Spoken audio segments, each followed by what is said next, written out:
видеодон ким эмнени түшүндү билбеймин. Эмнени түшүндүңүздөр? Бул бүркүт эмнени каалап атат? Бул бүркүт эмне кылды жашоосунда?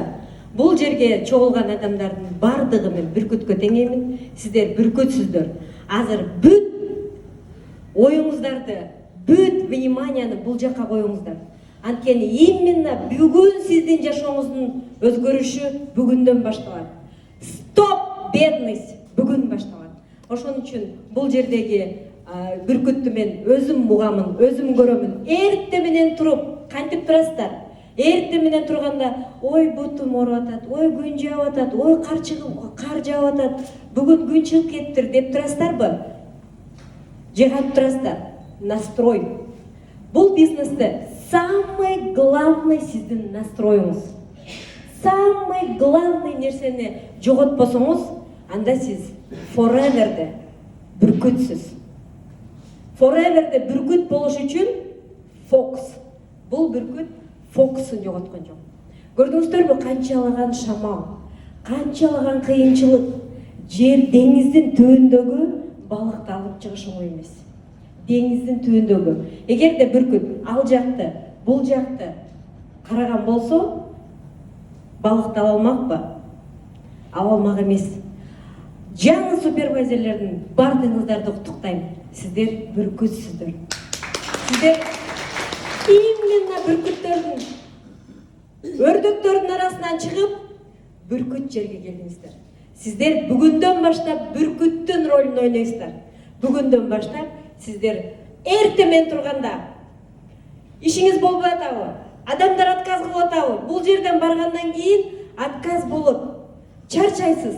Сөзсүз түрдө ушу бүркүттү туруп коюп, анан кийин жумушту баштаңыз. Вот тогда сизге эч кандай тоскоолдук, шамал дагы, күн дагы, жаныңызда уктап жаткан күйөөңүз дагы, балаңыз дагы сизди эч качан токтото албайт. Менин бул бизнеске келип калганымдын себеби менин тренерлерим бар. Ар бириңиздин ушул залда тренериңиз бар. Ошол адамды каттуу кармаңыздар. Бул азыркы мезгилде международный спикер, Forever дүйнөсү сыймыктанган. 0дон баштап мен ушул жерге, ушул даражага койгом. Анын ичинде бардык нерсе бар. Москва шаарынан келген международный спикер, 170 мамлекетте аты чыккан, самый системный, самый лояльный. Мен сыймыктанып айта ала турган, сыймыктанып келген, сыймыктана берген менин спонсорларым, тренерлерим, жол башчыларым. Булар Кадыров Совет, Турганова Зарина. Аплодисменты. Бурные аплодисменты. Нет, еще бурнее.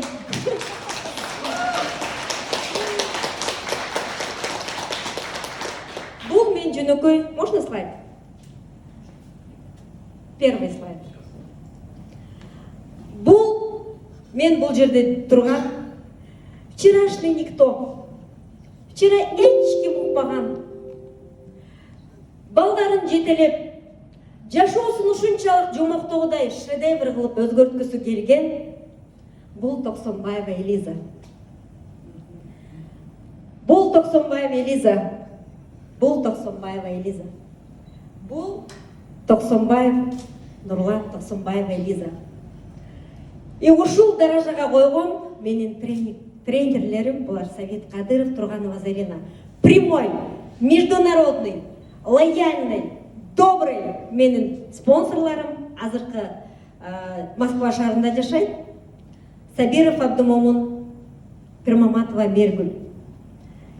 Бүгүн сиз кимсиз? Бүгүн сиз каердесиз? Forever'де не имеет никакой значения. Аяктан келдиңиз, ким болуп келдиңиз, сиздин Forever'де эч кандай дипломуңуз, жашыңыз, убактыңыз сура албайт. Бул жерде сиз кечеки никто, бүгүн спикер Кыргызстана. Это Токсонбаева Элиза. Аплодисменты. Завтра будет международный спикер. Это Токсонбаева Элиза, Токсонбаев Нурлан. Кайсы жаңа алып келебиз да сиз өзүңүздү эмне үчүн алып келип атасыз, эмне үчүн Forever'ге келдиңиз? Бул сиздин будущеңиз. Бул жерде самый главный в начале бизнеса. В начале бизнеса сиздин спонсоруңуз болот. Всегда колуңуздан кармап турган, всегда жол көрсөткөн, всегда сенин колуңдан келет. Да, мен биринчи башталганда Нолаял. Ушул команда менен бунун ичинен старший игл менеджер Акмолдоева Меркан танытасыңар? Вот. Кто она была? Азыр ким? Вот Акмолдоева Меркан. Ушул команданын ичинен она стала победительницей. Она победительница. Аплодисменты. Ушул команданын ичинен бир менеджер, бир супервайзер, Соринг игл менеджер, Сапфир игл менеджер. Калганы, не знаю, где они. Ошон үчүн ушул жерде отуруп калып калайын, ушул жерде отуруп калайын деп бүгүндөн баштап мына журналдарыңыздарга жазыңыздар. Ушул адамдарга ишенетпи адамдар? Международный бизнес курганга ушул адамга ишенетпи? Я закрывал, мен менеджер уровенин роддомдо жапкам. Азыр ким менеджерге чуть-чуть осталось? Кимге? Молодцы. Роддомдо төрөп жатып менеджерди жапкам. За неделю. Бүгүн сизде кандай причина бар? Бүгүн сизде кандай оправдание бар? Мен билбейм. Балам төрөлүш керек эле менеджер жапкандан кийин. Но балам эрте төрөлдү. А что делать? Менеджер закрывает. Закрыла. Эң сонун бизде Жылдыздын командасы всегда поддерживает днем и ночами. Благодарим, Жылдыз. Сиздердин турутуңуздарга, сиздердин кылган жумушуңуздарга просто благодарим. Элиза чуть-чуть осталась. Элиза вот столько осталось. Вы можете. Она тоже всегда говорит. Даем время. Вы можете. У вас получится. Видите, кандай жерге келип калганыңызды билгениңизде азыр бул жерде отура албайт болчумуз. Хорошо. Бүгүн биз Нурлан экөөбүз, Нурландын бизнеси бар болчу. Ал бизнес баштаган, мен Forever'ди баштагам. Нурлан очень большой предприниматель, бир заводду иштетет. Азыркы мезгилде эмне кылдык? Биз ошол заводду жаап атабыз. Ошол заводубуз биздин Forever'ден тапкан доходду ошол жака кирип кетип атат. Ошон үчүн биз жаап атабыз. Анткени Forever бага баштады биздин балдарыбызды. Forever биздин бутубузга тургуза баштады. А заводубузда карыз бар. Карызыбыз бар. Мен красавчик Нурланым карып баратат, жаштар агарып баратат. Андай болбой калды мурдакыдай. Ошон үчүн биз чечтик бул таш бизнесин жабабыз и только Forever'де иштейбиз. Forever'де международный предприниматель болобуз, международный бизнес тургузабыз деп биз азыр экөөбүз тең кол беришип, кол алышып, биз азыр ошол бизнести бүгүндөн баштадык. Это только начало. Бүгүндөн баштадык. А буга чейинки биздин кылган уровендерибизди, алган уровендерибизге Кадыров Совет Турганова Зарина жол бербей атат. 500 000 эле аласың в месяц. Что это такое? Биз большего чоң акчаларга татыктуубуз. Постоянство бизнеса. Постоянство бизнеса. Бир келип венгерский огни болбош керек. Вау! Деп кетебиз азырчы. Сонун экен. Как встречает нас? Ой, кандай сүйлөп атышат. Ой, сонун болуп атат деп барып туруп, эртең бирөө отказ кылганда, же болбосо күйөөңүздөн эптеп сурап келдиңиз да, мени компания чакырып атат экен, мен компаниянын квалификациясын аткардымын, или аялыңыздан суранып келдиңиз. Эртең сизди үйгө барганда эмне кыласың? Колуңдан келбейт, отура берчи жөн деген адамдарды укпаш үчүн сиздерде постоянство керек. Эгерде постоянно одно и то же бир нерсени жасасаңыз, бир тамчыдан түшүп атып, бул бир чоң ташты тешип кирет. Ошон үчүн бул бизнесте постоянство өтө сонун ролду ойнойт. Сиздер бүгүндөн баштап жазыңыздар, мен ушул бизнесте постоянно боломун деп. А эгерде постоянно болбой, кичине акча, же болбосо кичине командаңыз келип калып, же болбосо ушул жерге супервайзер жапкан үчүн келгениңиз болсо, анда лучше спонсоруңузду деле, өзүңүздү деле кыйнабаңыз. Бизнес он очень сонун, масштабный. Спонсорду өзүңүздү кыйнаганыңыздын кереги жок. А бул жерде постоянство бизнеса. Постоянствону кантип баштайсыздар? Эрте мененки настрой. Мен миллионермин. Менин колумдан келет деп башташ керек. Эрте менен турганда. Бүгүн кандай жашайсыз билбеймин. Бүгүн сиз каяктан келдиңиз билбеймин. Но бул бизнеске келгенде өзүңүз жеңишиңиз керек. Өзүңүзгө эң жакшы сөздөрдү айтышыңыз керек. Өзүңүздү макташыңыз керек. Ким мактай алат өзүн? Азаматсыздар. Мен өзүмдү дагы, бирөөнү дагы мактаган адам эмесмин. Жашоодо вообще мактабайт болчумун. Жакшынакай көйнөгүң бар экен десе, бул 10 жыл мурун кыз малындагы.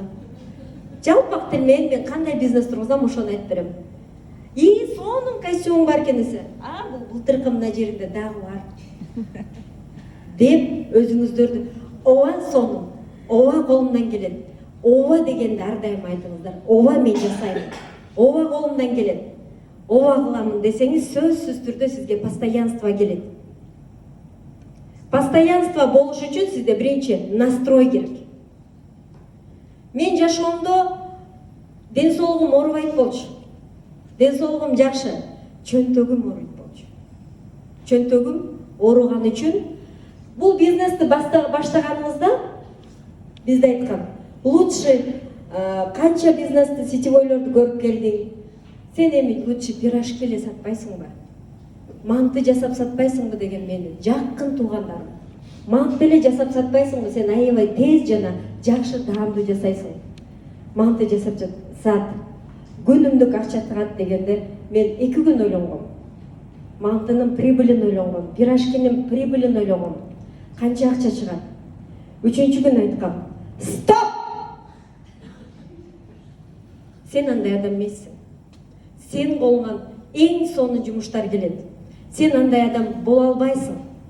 Сен андайга жашоого татыктуу эмессиң деп мен өзүм эрте мененки настроим менен баштагам.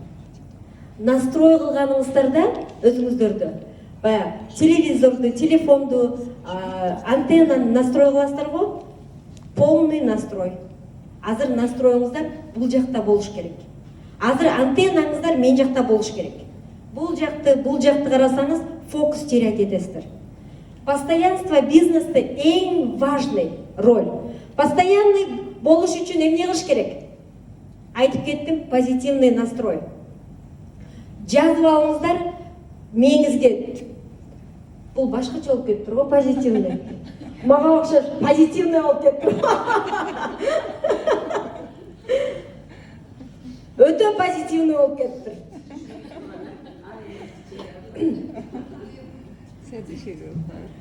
Мен энергияма булардагы туруштук бере албай калып атат окшойт. Вот. Эрте менен турганыңыздарда, эрте менен туруп алып эле, эрте менен туруп, мен позитивный, мен колумдан келет, мен жасай аламын деп кечке болбой атат, укпай атат, жебей атат, келбей атат десеңиздер болбойт. Кечке айтыш керек. 21 күн айтыңыз, менин колумдан келет, мен жасай аламын, мен жасаймын, мен достоймун, мен эң жакшы жашоого татыктуумун деп айта бериңизчи. Сиз өзүңүз ошого ишенип каласыз. Азыр ишенбейсиздер, бирөө сизди айтат да всегда. Бир мындай эме бар фраза. Көрдүн жегине жанына алып барып алып, бир адамды сен өлдүң деп 21 күн айлана берет экен ошол адамда. Сен өлдүң уже, сен өлдүң. 21 күндөн кийин канча талпа айлангандан кийин ошол адам өлүп калат. Элестетиңиздер, биздин оозубуздан чыккан сөз канчалык деңгээлде важный. Сиздин азыр баштап атканыңызда сиздин жаныңызда андай адам болбойт. Сенин колуңдан келет, сен жасай аласың деген спонсорский линияңыздар болот. Ошону сиздер эгерде уга турган болсоңуздар, анда сиз жасап кетесиз. Ушул настройду жазып илип алыңыздар. Ишенбегенде постоянно карап туруңуздар. Менин колумдан келет, мен жасай аламын, мен победительмин, мен номер 1мин, мен бриллиантмын деген сайын сиздин мээңизге ааламга мени жөнөтсөңүз ошол келет. А эгерде ааламга бриллиант болот элем, кана эми болуп калсамчы деген сөздөрдү кабыл албайт. Боломун, точка. Жасаймын, точка. Кыламын, точка. Фокусту терять этпешиңиздер керек. Ошондо сизде сөзсүз түрдө ошол фокусуңузга ишенгениңизде сиздин ишиңиз жүрүшө баштайт. Бул бизнесте адамдар эмес важный. Билесиздерби? Адам эмес. Азыр көп адамдар айтат, бардыгыбыз айтат, мен айтсам эле ишенбейт го. Мен айтсам эле ичпейт го. Мен жүр десем эле болбойт го деген нерселерден өзүңүз алып чыгасыз. Бул жерде самый главный сизсиз. Сиз болбосоңуз бул бизнес болбойт. Сиздин бизнесиңиз сиздин адамдарыңыздан зависит этпеш керек. Сиздин бизнесиңиз өзүңүздөн зависит этиш керек. Сизге кандай адам келгенин каалайсызбы? Ошондой адам болуңуз. 4КК деп бардыгыбыз айтабыз. Бул не деп мен биринчи түшүнгөн эмесмин. 4КК кылыш үчүн бул бизнести баштаганыбызда 4КК десе, мен ойлоп турмун, өзүмүн номеримен өткөрө берет окшойм, постоянно 4КК. Значит, надо продавать деп. Нет. Түшүнгөнүмдө мен ушул 4КК дегенде, мен ушуну больше жасаймын. Или вообще только ушудан чыкпайм. Сиздин бизнесиңиздин фундаменти бул 4КК. Биз 4ККны кантип баштаганбыз Ошто. Башында көрдүңүздөр, кандай аялмын. Баламды көтөрүп алгам. Эмчекте балам бар. 2 айлык балам. Көчөгө чыктык. Мээрим экөөбүз офис сыймайт эткенбиз. 10 000 аренда төлөйт болчук. 10 000 аренда төлөйбүз.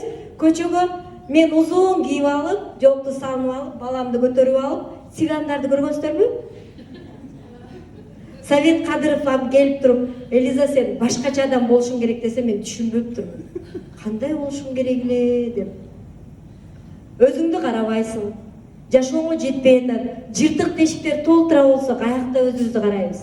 Турабы? Совет Кадыров айтканда мен жетпептир. Мурдакы Элиза болушуң керек десе, кандай экен эле мурда, жашап кеткен экен эле, жаш билем деп ойлогом да. Ошол күндө мен жанагынтип чыгып алып, сиздер эч кимиңиздер андай жумуш кылбайсыздар.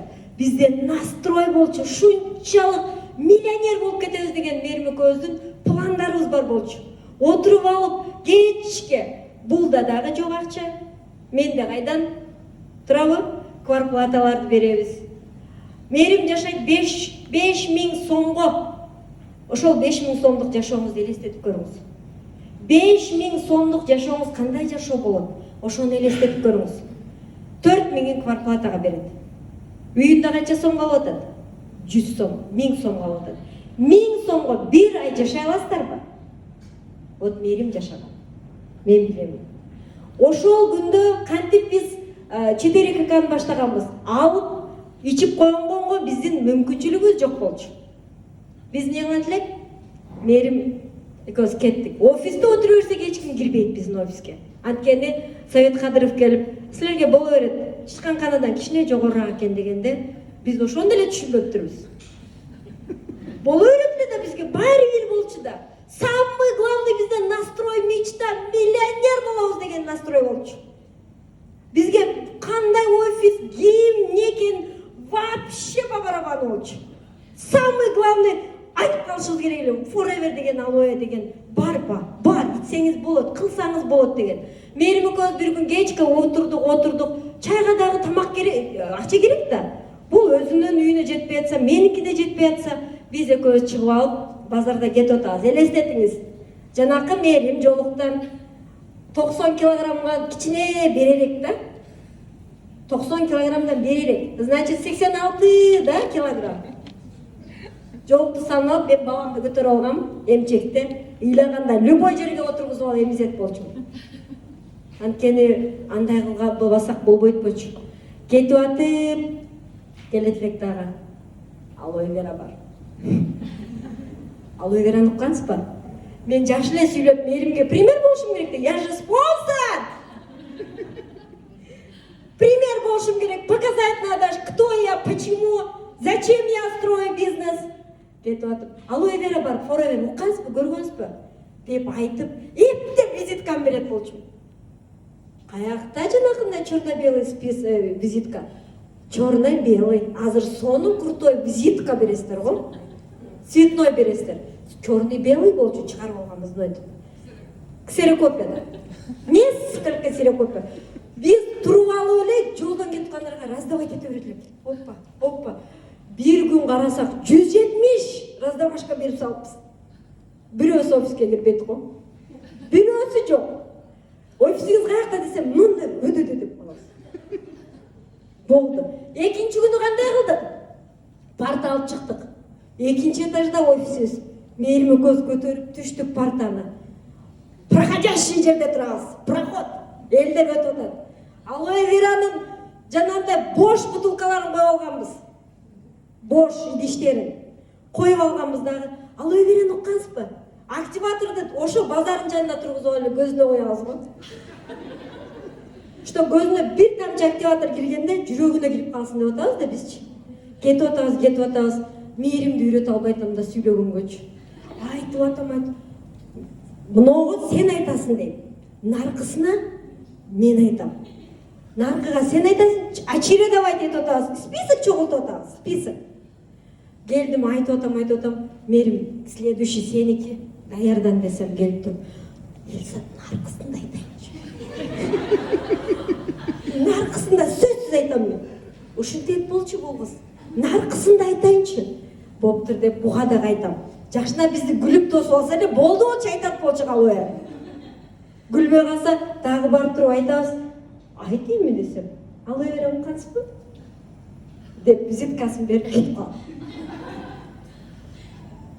Думаете, ушундай болуп эле келип калып выступать этип атат деп атасыздарбы? Биз дагы сиз отурган жерден чыкканбыз. Биз дагы сиз кылып аткан жумушту кылганбыз. Бирок сиздер азыр андай кылбайсыздар. Өзүңүздүн максатыңыз үчүн, алдыдагы планыңыз үчүн экинчи этаждан канча килограмм болду? 20 килограмм парта мурдакы. Союздун партасы. Офисибизде бир парта, бир стол болуп болчу. Бирөө келгенде очередовать этип турат элек. Келиңиз отуруңуз. Бизде по барабану болчу, Москва келип атабы, Бишкек келип атабы, бизге баары болчу. Самый главный офиске адам келсе, айтып калышыбыз керек фороверде. Кандай кылып биз азыр жыргал сайттан кетирип коесуздар. Канчалык деңгээлде өзгөрдү биздин бизнес. Жазат элек заказды, ар бирин жазабыз. Жазып бүткөндөн кийин кыздарга жөнөтөбүз. Кыздар эсептеп берет, ал клиент жерде катып калды. Потому что 5% скидка менен эсептеп берет да. А бизге эртең чегинде башка сумма келсе, өлдүң деп коет. Потому что кыздар эсептеп жөнөтөт. Анан ошонун акчасын алабыз. Бир Алоэга заказ берсе дагы, бир Алоэга чуркап кетип атабыз. Чуркап барып, банкоматтан, Жемирбанктан анда дагы 150 сом төлөгөнүбүзчү. 150 сом төлөп жүрүппүз. Комиссиясына бир Алоэсын.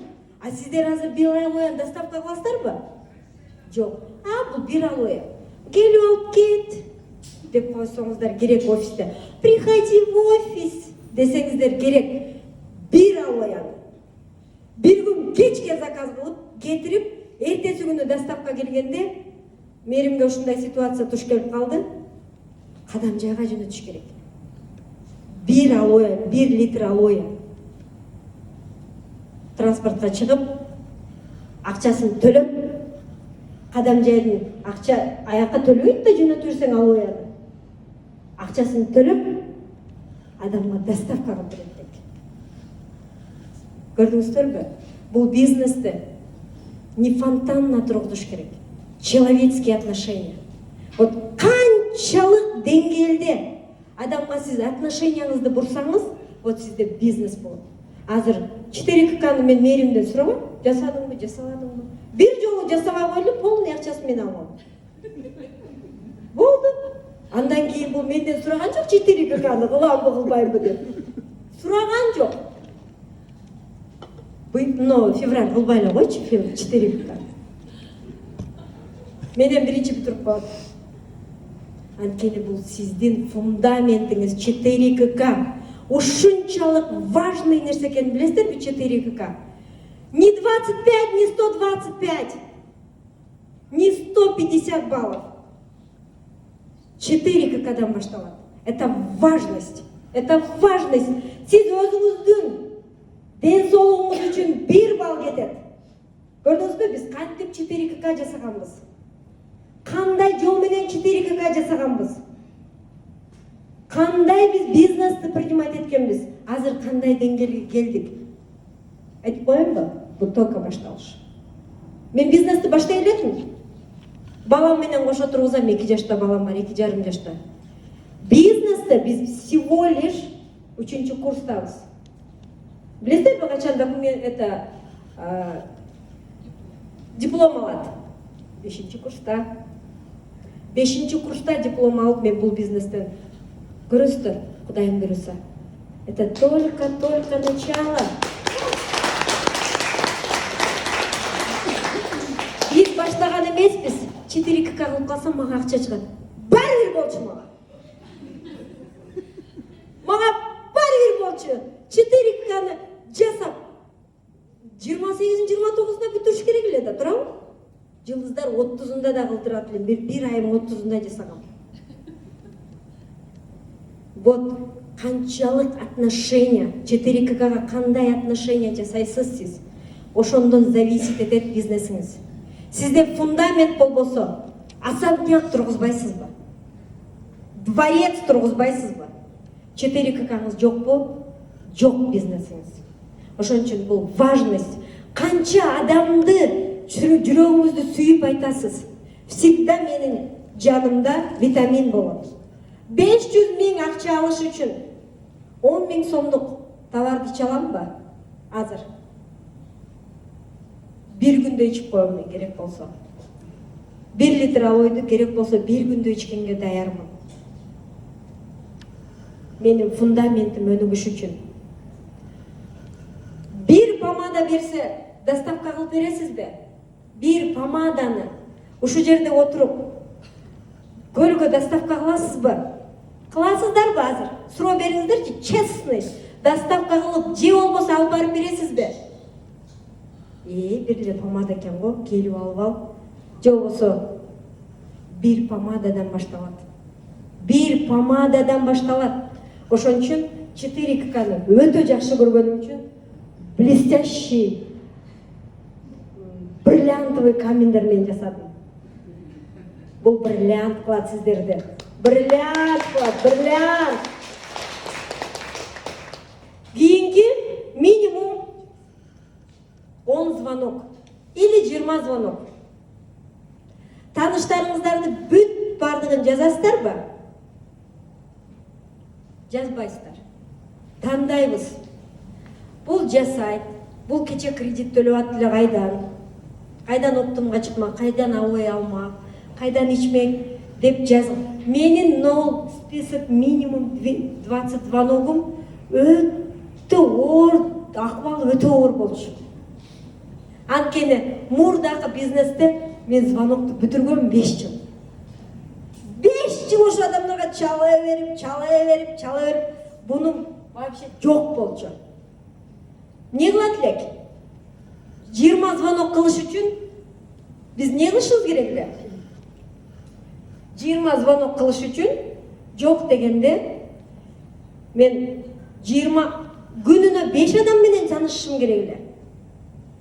20 звонок кылышым үчүн списогум жок болсо, тааныштарым бүт бардыгын бүтүргөн болсом, менин өзүмдүн атам айткан. Аферист деп. Атам айткан, атам военный работник болот. Мен акчаны жакшы көрөт элем. Акчаны жакшы көрүп, айта берип, ата мен миллионер болом. Ата мен сиздерди дүйнө жүзүн кыргытам. Апам экөөңүздөр ушундай жомоктогудай жашайсыз деп 5 жыл айткам. 5 жыл айттым. Жомоктогудай жасап берем мен сиздерге. Жомоктогудай жашайсыздар десем, ооба деп коет.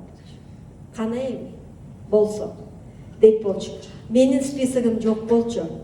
Менин списогумда атам айтат эле, аферисти. Акчаны жакшы көргөн адаммын. Баягындай купюралар десе 5000 рубльдік купюраларды полный толтырып кошелегіме салып алдым да. Фальшивый акчанычы. Фальшивый акчаны атам көргөндө обморок кетип калган. Бул эмнеге сен болду? Атам работник болгон үчүн, государственный. Мен мындайча айтканда полицейский болгон үчүн фальшивый акчаны көргөндө атам обморок кетип калган. Түнү көрүп мен кошелегімді ақшаны подвалға алып келіп бекітіп қойыптыр. Елестетіңіз, ата мен ақшаларым ғана десе, мен балам болбойды, аферист болып бүттің өле, еме қамалғаны қалыпсың деген.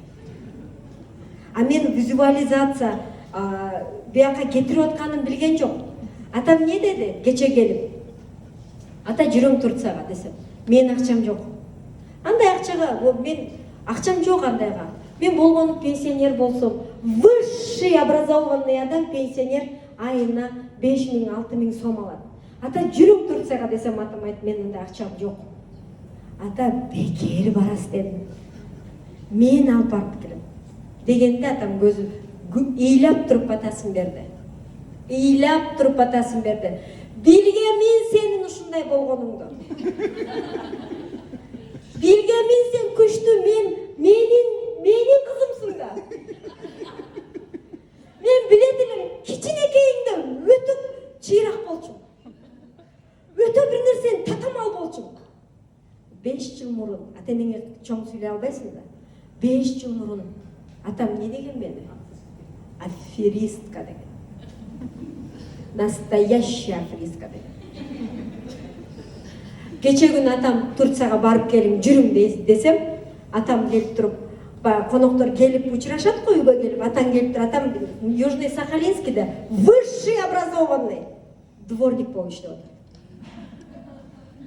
Пенсиясы жетпейт государство, бир себептен ашпайт тойго барганда. Туурабы? Бизде той аш дегенди билесиздер. Кийим кийип аш керек, көйнө көздү көрсөтүшүбүз керек. Жетпейт. Высший образованный советский адам 5000 сом пенсия алат. Азыр дворник болуп иштеп жүрүп атат. Мен көчөдөн алган жокмун. Ата, сиз билесизби фореверге келгенде? Ооба билем. Аферист болуш керек. Атам не деди? Коноктор бардыгы үйгө келип атса, билет атам, мен Турцияга билет алгам. Эльза, Турцияга билетиң канча эле? Саат канчада учасың? Мактан албай атат. Мактан албай атат. Ким кирсе эле? Турция качан эле? Бала? Бираздан кийин чайпай койгондон кийин дагы бирөө Турция качан билет алдың эле? Каяка учуп аттың эле? Анталия. Турцияга учуп атат кызым. Асмандан алган жокмун. А сиз ошол нерсеге даярсызбы? Ата-энеңиз, үйүңүздөгү бир тууганыңыз, үйүңүздөгү койнуңузда жаткан күйөөңүз же аялыңыз аферист деген сөзгө аферист деп атаса, сиз даярсызбы? Менин өзүмдүн бизнесимди, өзүмдүн максаттарымды урдатпаш үчүн аферист да болгом. Но азыр билбейм. Азыр айтат, сен молодецсиң. А биринчи бизнести баштаганда мээримге чейин канча яштарымды чогулттум. Бизнес бар, жасайлык, чогуу жасайлык. Мен миллионер болуп кетем, көрөсүңөр. Десем, сен боло берчи, болуп алып калганыңда сөзсүз келебиз дешти. Списогум. Кече жакында дагы чогултуп алып, маска жасаганча айтып бердим. Мен алып калдым, шүгүр. Бас десем, сен кыйынсың, сага жеткичейин качан дейт. Жакшы кылсаңыз дагы, кыла албай калсаңыз дагы, сизди вечно будет обсуждать. Вечно будет обсуждать. деп обсуждать этсинби же и ушу бечара forever деп жүрүп эле чарчап калды. Forever деп жүрүп эле өзү деле жок азыр деген сөзгө татыктуу болгуңуз келеби? Анда ушул кругтан чыкпаңыз. Супервайзер только экинчи тепкич. Төртүнчү тепкичке чейин ким калат билбейм. Твердое решениясы бар адам сөзсүз калат. Азыр менин списогум 20 эмес. Мен чалбайм буларга азыр. Мага чалып атышат. Алып койчу, угуп койчу, көрүп койчу, жооп берип койчу деп кече мен бир күн эс алайын деп телефонум албагы 1300 сообщения. Азыр мен чалбайм буларга. Өздөрү чалат. Көрдүңүздөрбү? Самый главный сиздин настроюңуз бул жерде важный. Келбей атат, ичпей атат, жебей атат, не важный. Келбей атабы? Көтөрүм дагы колуңузду, глубинага келесиң деп коем. О, кийинки 20 глубинага келесиң барбир деп коебуз. Ошон үчүн звонок кылыңыздар. Звонокту кылганда кантебиз биз? Спонсорубуз айтты да, звонок кыл, списокты жаз. Отуруп алып, майкачан диванда отуруп. Кандай анан? Денсаулыктар жакшыбы? Бир бизнес уктумга сетевой экен. Ой, Элиза деген 500 миңден алып. Ой, жактар жок кылып эткени. Десеңиз болбойт. Туруң. Конкретно кийиниң, эң сонун кийимиңизди кийиң. Бир-эки жолу репетиция кылың. Настрой кылың. Настройду буруң.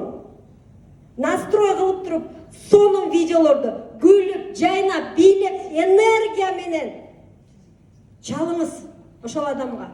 Жок дей албайт. Кандай жазбы мен бир возможность уктум, аны мен телефондон түшүндүрүп бере албаймын. Сизге өтө керектүү возможность. Мүмкүнчүлүк, омат келди, омат. Колдоно аласызбы? Анда келиңиз.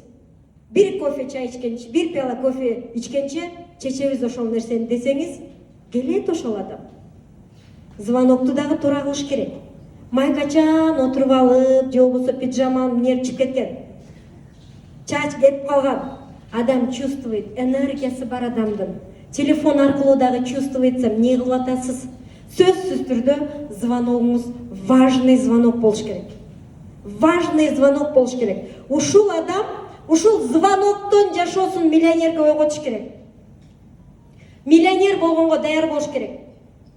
Ушул звонок сиздин бир звоногуңуз жашоосун өзгөртө турган деңгээлге алып келиш керек. Звонок десе эле чалып коюп, ох, ес, албады. 19 деп вытычка койгондун кереги жок. 20 адам албадыбы, 40ка чалың. 40 албадыбы, 100га чалың. 20 адам сиздин номериңизди алыш керек, сүйлөшүш керек, да деш керек. Ошого чейин чалың. Деп 20 жазып алып, 20сы тең албаса, ес дебей. Ушул звоноктон зависит этет сиздин бизнесиңиз. Ушуну жасай бериңизчи, бир жыл жасаңызчы, бир ай жасап көрүңүзчү. Сиздин көздөрүңүз жанагы бүркүттүкүндөй болуп калат. Көрдүңүздөрбү? Биринчи бүркүттү. Ошондой бүркүт болуп каласыздар. А эгерде утка болуш оңой эле. Оңой. Утка болуш эң оңой. Бир-эки жолу айтасыз, жок десе, өзүңүз дагы ошо жоктун катарындасыз. Важность. Важный нерсе экен. Бир нерсе үйрөттүм, же бакырып эле атам.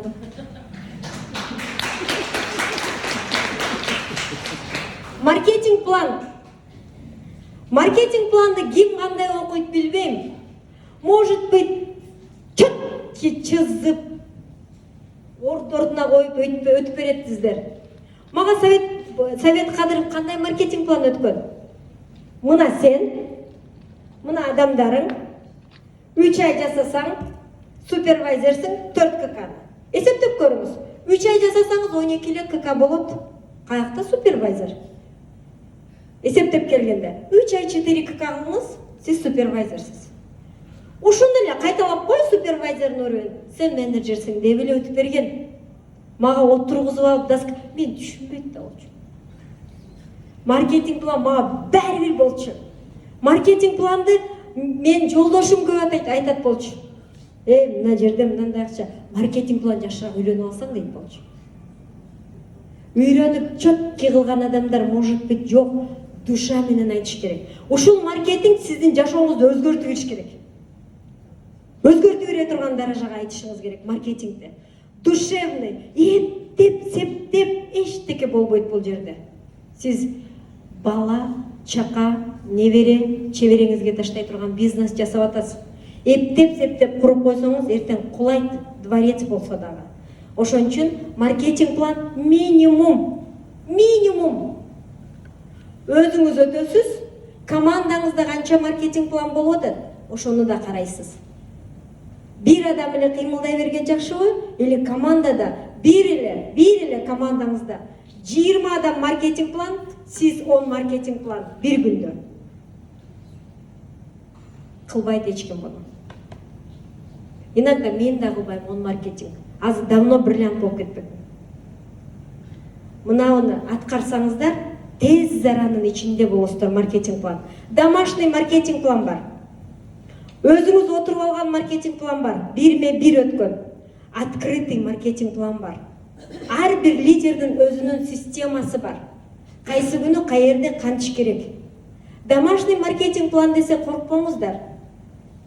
Домашний маркетингке планга барганда жашынакай кийинип барыңыздар. Домашний боло берет дебей. Ошол жерде 18 пунктов хозяина деген нерсе бар. Үйгө чакырып аткан адам ошону кармасын. Ошол китеп бар, таап окуңуздар. Бияктан иттер үрүп атып, биякта мышыктар өтүп кетип атып, биякта чычкандар ойноп жүргөн болсо маркетинг план болбойт. Ал күнүңүз текке кетет. Тынч, сонун жерде маркетинг план. Биринчи мен бизнести баштаганымда мен үйүмө бир карачай аял келип калды. Маркетинг план өтүшүм керек да. Наркы комнатама чуркап чыгып туфлими алып чыктым. Туфли кийип алып өтүп атканымда ошол аял маркетинг планды укпаптыр. Мен туфлиме келиптир. Үйүмдө туфли кирип маркетинг план өткөргөн бул что-то элегантное деди. Что-то значит бул деп ошол аял жазылган. Сиздин маркетинг планыңыз решающий болуш керек. Решить этиш керек. Маркетинг планды өткөнүңүздөн кийин кантип өтөсүздөр? Өткөндөн кийин эртеси күнү көп адамдар бар. Спонсор айтты 20-10 маркетинг план, бардыгын өттүңүз, экинчи маркетинг план өткөргөн жоксуз.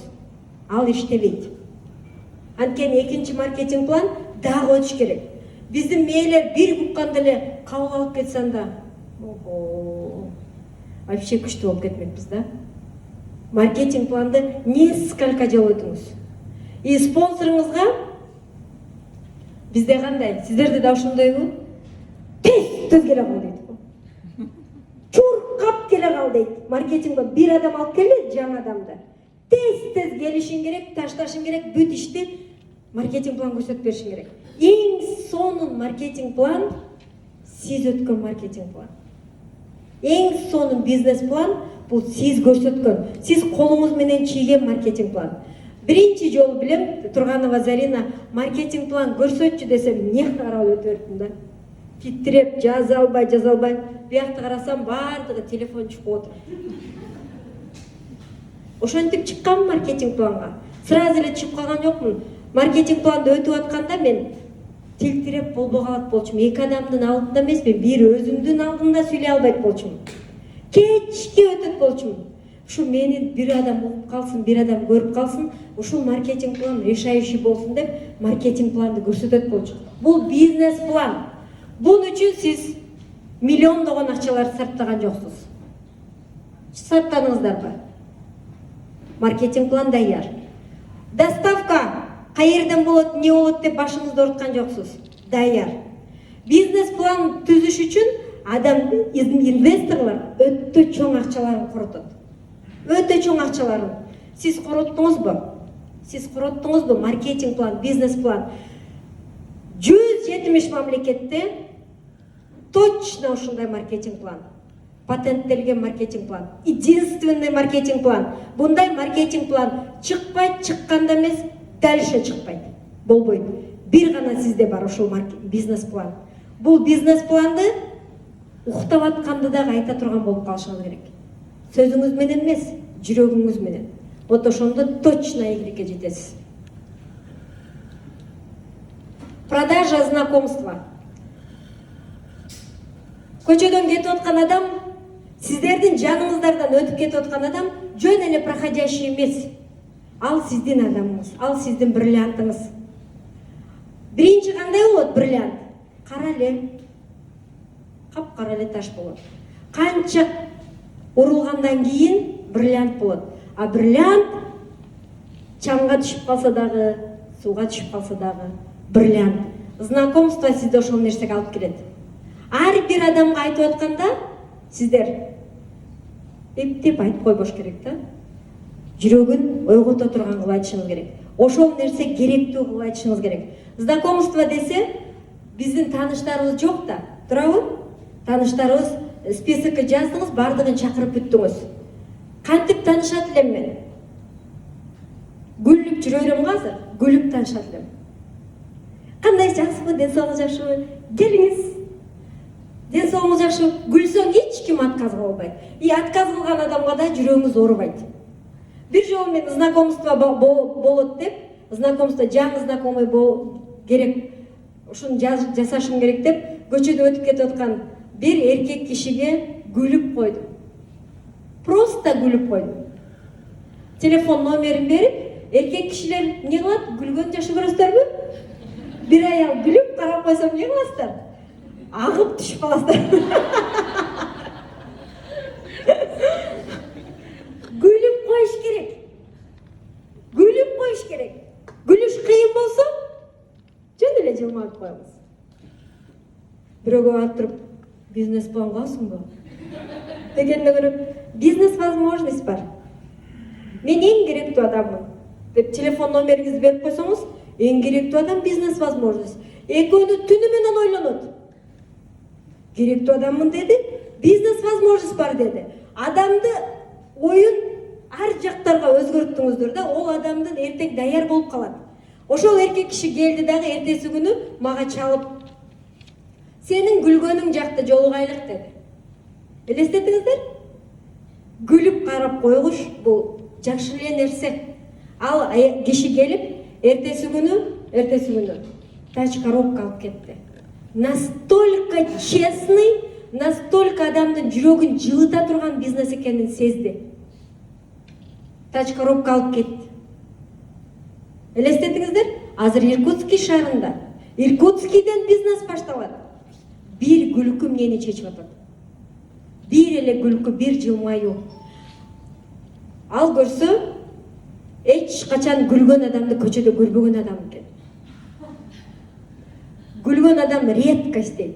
Баягы биз общий проблеманы алып алган болобуз да. Полный, коңушу өзүбүздүкү вечно монтип жүрөбүз. Күлүп. Мен күйөөм айтат. Чечиле турган проблемабы? Чечилет. Ойлонбосоң дагы. Чечилбей турган проблема болсо, башыңды оорутпа. Баары чечилбейт. Күлүп да чече аласыз, капа болуп да чече аласыз. Ыйлап да чече аласыз, жыргап да чече аласыз. Чечиле турган нерсе чечилет. Ошон үчүн күлүп жүрүңүздөр. Мени көргөндө күлө бербеңиздер. Знакомство, көрдүңүзбү? Бир күлкүңүз сизде кандай? Продажа. Мен биринчи бизнести баштаганымда совершенно чөнтөгүмдө эч кандай тыйын жок болчу. Ким ушул бизнеске акча керек болот десе, анда жаңылышат. Түнү жүрөм, түнү саат биринчи башталганда аябай каттуу иштеген экенмин. Азыр ошондой иштесем давно бриллиант болуп кетет элем. Кичине башкачараак иштеп атам азырчы. Түнү кетип атып 3 продажа кылышым керек. Сөзсүз түрдө биринчи башталганда мен 3 продажа алууга күчүм жетпейт эле, помада алып элем. Помада алып кетип атып, бир помадам сатышым керек бүгүн. Ошол мен чечет эле, ошол тагдырыма ошол бир помада чечет эле. Бир паста саттым, бир мыло саттым твердый, бир помадам сатылбай турат. Магазинге киргем. Жаныбыздагы магазинге. Продуктага бартер кылгам. Саттымбы? Саттым. Зато я победила. Зато мен өзімдің продукт алдым, аға помадаға бартер қылдым. Любой жерде продажа қылсаңыз болады. Даже туалетте болады продажа. Даже лифтте, даже кофе ішкенше, даже күлгенше продажа қылсаңыз болады. Продажа не только маркетинг, не только товар. Продайте себя дорого деген кітепті оқысаңыздар, вот там написано.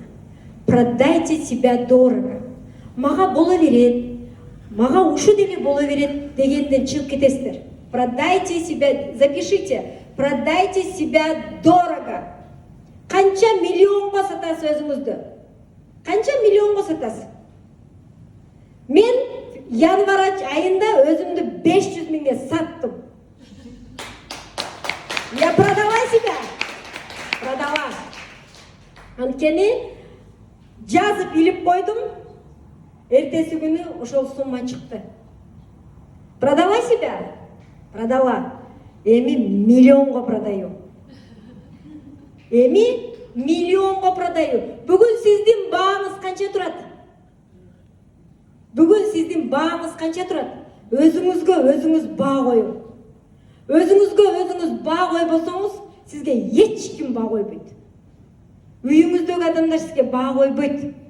Мен баам ай сайын миллион турат. Менин баам ай сайын миллион турат. Бир жума, бир ай айтыңызчы.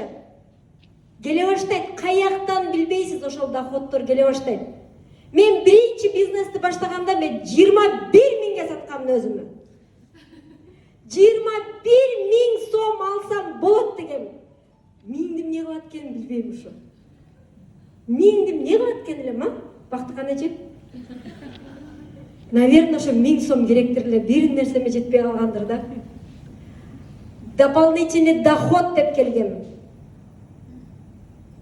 Азыркы мезгилде биздин үй бүлөнүн основной доходу бул Forever Living Products. Вечно живой продукция. Вечность. Ушундай жерде отурасыздар. Ушундай жерге келдиңиздер. Ушундай сонун компанияда, ушундай сонун лидерлер менен. Мен бүгүн айтайынбы, көрө элексиздер. Номер 1 Кыргызстана Мырзабекова Бактыкан менен жашайтам. Жашаймын бүгүн. Номер 1. Мүмкүн Бактыкан эжеге 25 саат берилер чыгат. Может, Бактыкан эже башкача дем алат чыгат. Бүгүн уктабай карап жатам. Уктабайм бүгүн. Элестетиңиз. Мени киргизе бердим номер 1 деп. Вот бүгүн номер 1 менен жашап атам. А сиз мээңизге эмнени киргизесиз? Ошол нерсе жашайт. Алам бар. Аламга жеткирүүчү бул Аллахым. Нени жөнөтсөңүз ошол келет. Айтайынбы жаман нерсе? Нени ыргытсаңыз ошол келет. Бриллиант ыргытсаңыз бриллиант чачылат. Башка нерсе ыргытсаңыз башка нерсе чачылат. Поэтому бриллиант ыргытыңыз. Андан кийинки саморазвитие. Саморазвитие важность. Сизди ушул нерсе өзгөрөт, сизди ушул саморазвитие мына жерге коет. Ансыз сиз бул бизнесте бизнес эмессиз. Бизнесмен эмессиз. Бунун үчүн диск керек, китеп керек, аудио книгалар керек. Китепти ким окуган жаман көрөт? Честно колуңузду көтөрүң. Мен китепти кармаганда уктап калып болчумун. Өтө сонун качество. Кармаганда уктап калып, китеп окуйм дейт го көп адамдар. Мен окуй албайт болчумун. Мен китепти кармаганда китеп бетиме түшүп калып кеттим бу. Китеп менен жок болчумун. Китеп саар менен ылдый жакта чыгат болчу. Китеп окуганды үйрөндүм. Буну ким үйрөттү мага? Зарина Турганова. Кичинекей мен ойлосо чоң китептерди алып, но китептерге мээм жетпейт да, чоң. Зарина Турганова үйрөткөн китепте кантип окуганды. Кичинекей брошюра, тонкий брошюра болчу. 25 пакет, 25 лист. Омойда тез бүтөсүң дагы, мә спонсор дейсиң да, окуп кетпейсиң. Ошон үчүн мен Зарина Турганова айткан, китепти окуучу алтыным, китепти. Анткени жүр семинарга деп атат да, мен отказ кылып атам. Бир күн башым ооруп атат, бир күн бутум ооруп атат, бир күн туулган күн, үчүнчү күн айттым, келбей эле койчу Зариначы. Тургузбайм бизнес дедим мен, кылбайм бизнес. Келе бербе дегенимде, Элиза, но китеп сенин жашооңду өзгөртөт. Мүмкүн өзгөртөт деп туруп, көзүндөгү жашы менен берип кетти китепти. Китептин ичинде эмне деп жазылган? Кытайларда продавецмин. Кытайларда продавец болуп иштеп атам. Кытай классический кийинип алып турсам, Лижа, снимай деди. Лижа, снимай, не надо деди. Ты должен продавец, ты продаешь мою обувь деди. Мен классический кийинип алып турам, чыкып, мага келет адам депчи.